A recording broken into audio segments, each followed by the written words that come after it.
let's talk about linking culture to performance outcomes. I don't think people always think about it in that way. What are some consequences of treating culture as intangible rather than truly tying it into some of the performance metrics that are out there? So I'll start by saying that culture means different things for different companies. Like there is no one size fits all when it relates to culture, especially in the HR space. So if we want to start off by defining culture, it's simply values, behaviors, or ways of working that shape the people that collaborate and drive results in the company.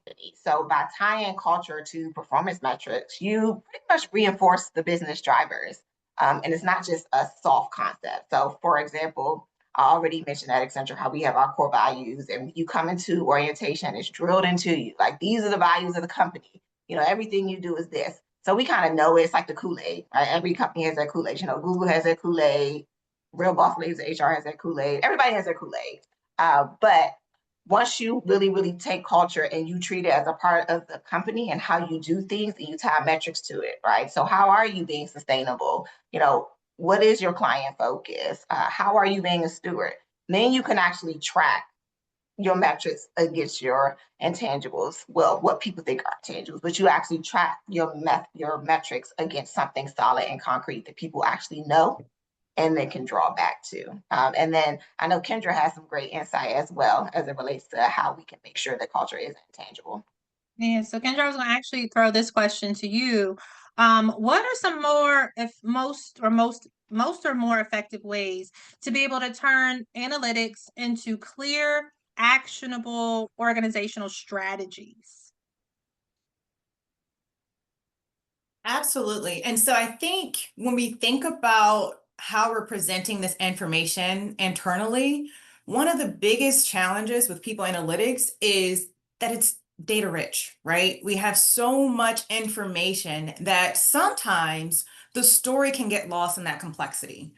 So, in my opinion, the most effective way to make analytics actionable is to really translate it into the business language of that leader or the individuals that you're looking to sell this uh, program or initiative or intervention to, and not just focus on, okay, here's the problem. Give them a recommendation, right? Help them see the full picture of addressing, let's say it's a frontline burnout issue with managers, right? Here's the issue, here's what we're seeing in the data, and here are some targeted interventions that we can work together to address or help reverse this trend. And so in my opinion, the goal is really to shift from just data to finding some clarity and then helping leaders not just understand what those numbers mean, but to give them that clear path forward. Yes, I think there are a lot of, excuse me, a lot of different ways. Thank you for that, Kendra. A lot of different ways for us to pull data. And sometimes we do too much. Was it data analysis paralysis? Now, analysis paralysis. Because sometimes we pull data, we do surveys, we ask for information, and we don't necessarily correlate it to anything. So, Tisha, question for you. What strategies can you share ensure that surveys drive meaningful action rather just becoming routine check-ins and asking for data that we do nothing with as an organization? So I think the first thing you can do is just be transparent because a lot of times organizations they get this data back and then they don't report back to the employees about what it is. So we have the data and now we have to do things, but as an employee, you don't know how you contributed it to the changes that are going to happen. So there needs to be transparency around like, here's what we heard, here's what we're going to do. And a lot of times that step gets missed. So I think transparency is the first strategy that you can take. Also, you want to embed accountability. So we talked about that. Well, I talked about it a little earlier and Kendra did too, but making sure that you're tying. So let's say I'll give you an example. In a employment engagement survey, you get a feeling that employees are feeling like they don't have a clear vision on what their role is, right? That's a low-hanging fruit, essentially. One of the things that you can do as a tangible action is to make sure that all employees understand what their roles and responsibilities are by making sure everybody has a job, a role, responsibility. Listen, I don't even have one for myself, right? My role was new and it was kind of one of those things that got created and I never had an official. roles and responsibility or job description. So for someone who's like me, that's something that I would need to create or that we would need to create together. Or let's say you get back some data saying that employees are feeling like they don't understand, the shared profit margins and how that works. That's a low hanging fruit too. You can actually put an action into place where, you're having sessions around like what the business model is and, how your employee shares, go to work and, how the business makes money and how that translates into bonuses, right? So you just have to really think about how you can take the data and really connect with the employees based on the data. So you can say, hey, we heard that you all don't really understand how shares work at Accenture and how you're a shareholder. So here's some ways that, you can understand more about how you are a shareholder and what that means. So it's really about being intentional about taking what you learned and actually giving back to the employees so that they understand that number one, you heard them, but number two, here's what we're doing to fix it. Yeah. And Letitia, I think you just said something that kind of just sparked something for me from the last conversation around generations. A lot of younger generations don't always understand how their company makes money. They don't understand shares. They don't, from a benefits and comp side, they don't understand the 401k. So we're like, a 401k is a great benefit, come to work for us. And so to your point, making sure that we're truly educating our employees on what these different metrics are, how they operate, and ultimately, especially for, and I will say Gen Z in this moment, making sure they understand how it all ties in to here's what you do, how it ties into the organization, and how it ties back to you, because then they have a better understanding of the why. And I think that was said earlier in the session with Jelani and Melanie, is helping people to understand the why. So a great tie-in to the previous session.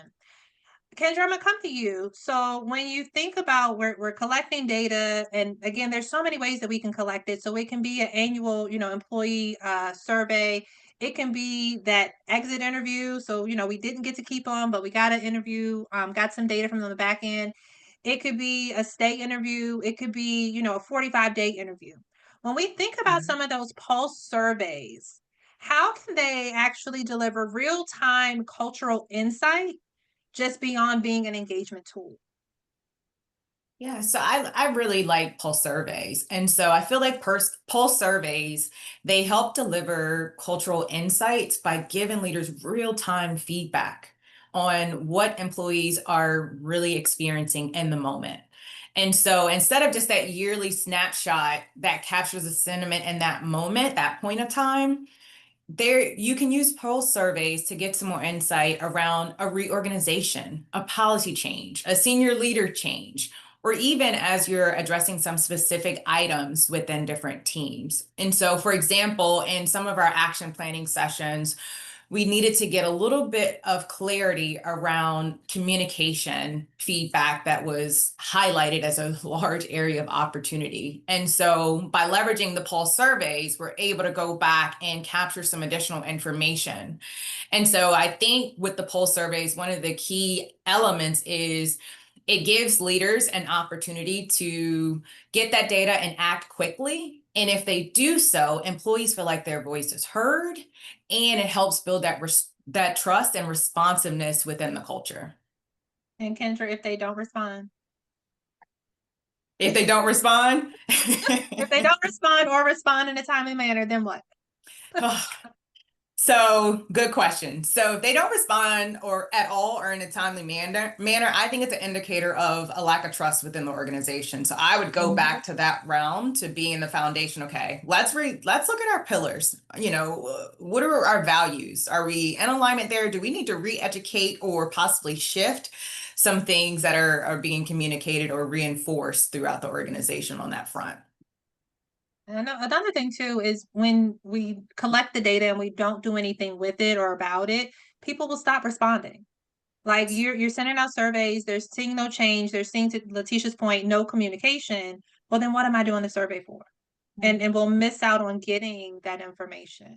And sometimes there can be survey fatigue or burnout, right? Because sometimes organizations will run, I know we run a survey every quarter, right? It's called our Q12. So we run a survey every quarter, which is like our pulse survey, like our engagement survey, and it's done at the team level to give you insights into your team, right? So we do a Q12 quarterly. Then we also do, a lot of companies do this, but we do Fortune Great Places to Work, which is an external survey, but we use the data internally. And I know Kendra's organization does it too. A lot of organizations do it, but it is a survey that goes to all 700,000 people at Accenture. So what we then have to do, right? And then they're like, oh, well, does this, this looks funny. This is coming from an external account. So they don't fill it out because it's coming from an external email and they think it's spam, or they think that it's the same as the Q12 that they just sent out. And they're like, well, I just did a survey. So we have to put whole communication campaigns behind certain surveys to make sure that they understand this is real. We need your results. We also will say, here's what we scored last year and here's what we did. And we need you to respond. I mean, we have our CEO, we have our market unit leads, we have, different HR leaders push it out. We ask our team. There's a whole communication plan on getting people to respond, because a lot of times companies will set like a target, right? So you were saying, what if they don't respond? We want at least 35% to respond.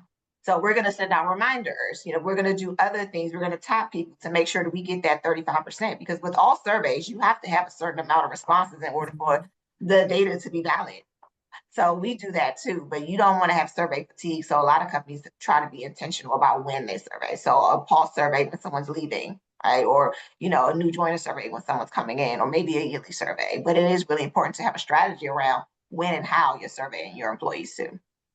So Letitia, let's talk about it that if we could. And Kendra, I'm sorry, give me a second. I just wanted to follow up on something that Letitia just said about, for you all at Accenture, 35% is what you're looking for your a good sample size. Yes. What I want to really stress as we talk about data and collecting data is that percentage of that minimum sample size is going to vary based on organization to organization. So where Letitia shared that her organization is 700,000 people, 35% of that is a really good sample size. But if you're a smaller organization and if you're working with a third-party company to collect data, you want to make sure that they are truly getting a good sample size, because 35% for a company with 100 people might not give you the data that you need to really move things forward. So just being mindful of that too, is when you think about what is that a good sample size, that you're really walking away with good data. So I just wanted to point that out. Kendra, I'm sorry, you had something else to add. Yes, no, great call out. I just wanted to piggyback off the last comment that Letitia has made, in the sense that we lost the trust of our employees, right? And we had to do a communication campaign around owning it. And so highlighting the team has grown. We have a dedicated resource that can help address it. We engaged our executive team to communicate and help lead the charge. And we were nervous. We weren't sure if we were going to get our quotas, right? But we were able to do so. And so I just wanted to emphasize those two aspects of that executive buy-in and leadership support, as well as that transparency and being able to deliver on I made a mistake, right? And so I know you might be on the fence about completing it, but here's our plan going forward so we can do better by you. Yeah. Letitia, I'll come back to you. So you shared that you all do a quarterly survey with your staff, and Kendra, I believe you all do something similar, or you have it at previous companies. Can you share with our audience right now, like, what are some of the things that are included on that pulse survey? So for people that may not currently do, some people may not do a survey with their staff at all. And there's no judgment. So if you could just share with the audience, what are some of the things that are questions that are included on that quarterly survey? So it's a Gallup survey, team survey, which I'm sure a lot of organizations are familiar with, but it's the same questions. But there are some questions that always throw people for a loop, right? And I'll give you an example. Do you have a best friend at work, right? Like, that's a question that I'm always like, no, I don't have a best friend at work. I don't, but the sentiment around that, and people always say no because they don't really understand what that means. But kind of going back to what Kendra said about trust, it essentially means, like, is there somebody at work that you can trust? Is there somebody at work that you can talk to? Is there somebody at work that you connect to? But it really focuses on the well-being of the employee. So do you feel like you have the tools that you need to do your job? Do you feel like training is offered to help you improve the skills that you need to do your job? Do you feel like you are heard and seen, within your team? Do you feel like you have clear direction on what you're supposed to be doing, what your goals are? So they are very targeted questions to really help us understand how the employee feels for where they are right now within the company. Do you understand what the goals are of the business? Are you aligned with the strategy of your team? So I would say it's probably about, I think it's Q12 because it's 12 questions, but it's the same question every quarter that we ask, and we just like to see how it fluctuates. But then also, when you take the data, you can also run a report based on your team to see like where the strengths are within your individual team and where they aren't. So for my team of 6, right, I can get that report, and then I can see like what things I might need to adjust within my own team, which is why I like that we do that quarterly. Because it does help. But the questions are pretty, straightforward, but it really just focuses on the wellness of the employee. Are they happy? Are they doing the work that they think they should be doing? And then you can kind of tell the people who aren't happy by how they answer the question. Right. But yeah, so we do that's the same survey that we run, every quarter, Q12. So I would say there are 2 that we do. So it'll be that Q12 one that we run internally, and then we have the Great Places to Work that we run on a yearly basis. They both use external vendors, right? We used to have what we would call conduct counts, which was an internal employee survey that we ran on the back end. But there's so many amazing tools that allow you to do it without you having to create your own survey and your own survey tools within your organization. So there are 2 that we do. So we hope that people don't have employee burnout, but it really just gives us a sense of employee sentiment at the time. Well, that was actually about to flow into my next question, which is, have either of you all experienced, and I know I have at certain organizations, internal surveys that focus on providing feedback cross-departmentally? I can't say that I do know of one. So I've worked in an organization, and it was interesting because it's one thing if you have somebody just provide feedback, outside providing feedback on their experience, their employee experience, their experience with your staff. But what this organization did, they actually did an internal survey to say, when you interact, well, when was the last time you interacted with this department? How often do you interact with this department? And can you provide us feedback? Because the truth is, cross departmentally, we are all each other's customer, Yeah. and provide feedback internally to say, what was the service that you were given internally from this department? And so that was a very interesting thing. It's some departments definitely were a little bit more in their feelings than others.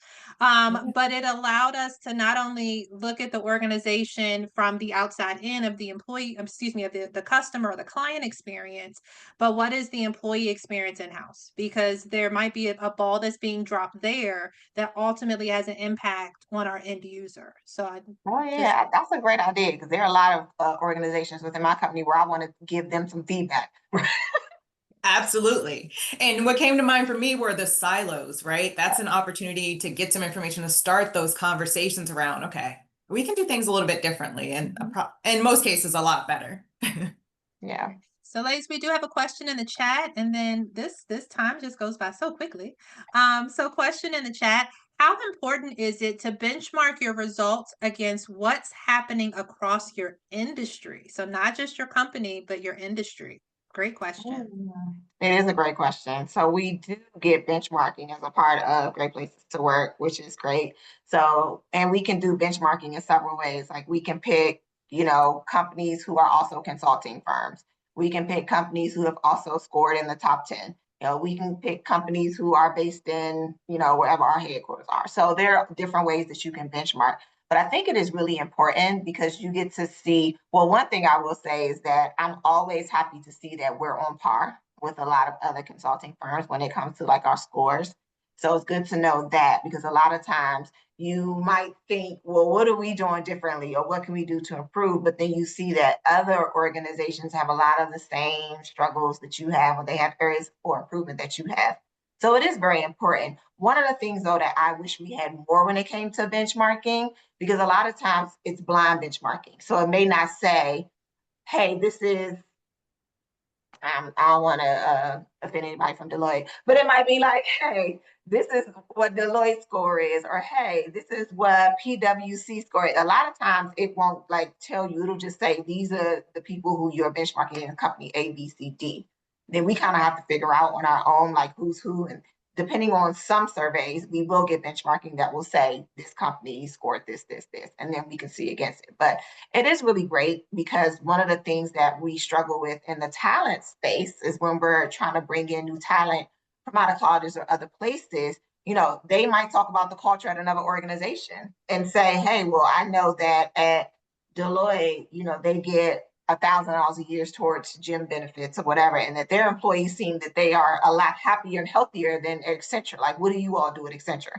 So a lot of people wouldn't think that, but we do use benchmarking and insights to help bring in our employees, right? To help bring in people to the company, because we can say, well, we do things very similar to how they do things, or their employees feel the same way that employees feel here. So benchmarking is very important, not just for the data, but also you can use it in different types of ways. So not just data to report back and see how other companies are doing, but you can also use that data, in your talent and retention programs as well. So, ladies, final questions to both of you. And if you could share with the audience, in addition to engagement, because we know engagement kind of gives us the perspective of how employees are feeling about the organization or their leadership at the time, what are some other data points, data metrics that leaders could or should be looking to capture to Letitia, to your point, retention, acquisition? What are some other data points that leaders should be looking for? So one thing that two in particular come to mind. One would be internal mobility, promotion rates, and then investments in training, development, and ongoing support for employees. I think, as we were talking about the generations earlier, it's becoming more of a standard and expectation. And so you're more likely to keep and retain that talent if you're making that investment and if they see that it's possible, right? And so we have very high internal mobility percentages. And so we're able to help sell that story when we have new talent coming in, as well as leveraging our established career pathway programs, right? And so these are things, to your point, the teacher that you were just discussing about talent, people are asking this in the interview process. And so as a leader, as an organization, you want to make sure that you have answers for those candidates. Yeah. I think that's a big one. So that internal promotion, it should be a promoter score. And then that then ties back into all of the other components of HR, to your point, Kendra, of career pathing. It ties back into your job descriptions, making sure your job descriptions are written out in a way that it shows the bullet points show the career path and mobility, what they need to do. That then ties into the Gen Z needing to be able to see things from the front end. So back to your job descriptions, back to your job postings. But that, and because we know a lot of people don't stay at companies the way that they used to. Yeah. So that being able to have data to say, no, folks are staying and getting promoted, that's a big one. That's a Yeah. big one. Thank you. Letitia, anything else that you can think of? Just other data points that leaders should be looking for. So, I mean, I think leaders should definitely be aware of the data around employee sentiment, especially as it relates to employees, feeling valued, employees feeling heard. A lot of times leaders will give feedback as a team lead. They might say, hey, well, your Q12, your team shows that they don't know what's going on, and there's always a fire drill, and they wish that, there was more preparation. A lot of times as managers, you really don't know what to do with that without going to your team and being accusatory. Well, hey, Kendra, are you the one who said this? Because I know last time, I asked you to do something and you told me it was a fire drill and you were very flustered about it. You're like, so, right, one of the things that's important to me is that as leaders, when you get the data, making sure that you are being very appropriate when you are going back to your team to figure out, what's the best way to get these engagement scores up. We don't really train leaders in that. And a lot of times leaders will take data personally. And kind of like everything we say in life, don't take it personal. The data is the data. And an employee could answer a survey on a day where they're just not having a great day. Or, they just found out that they're moving roles or their dog just died or whatever. Right? Mm-hmm. So Mm-hmm. the survey that they're filling out may not be as accurate. And a lot of times employees will fill out a survey not accurately just because, right? Just because they're teed off. So I think a lot of times you don't take the data personally, but you do want to make sure that you're actioning on it. And you have to figure out the appropriate way to do that as a leader without calling out your team or making anyone feel singled out in the process. Yeah, to layer to that as well, what I would say is when you get the data, to your point, do some action with it. And if you don't know how to, that's when you can bring in some of those coaches. I know we have a lot of coaches and consultants that have joined us today.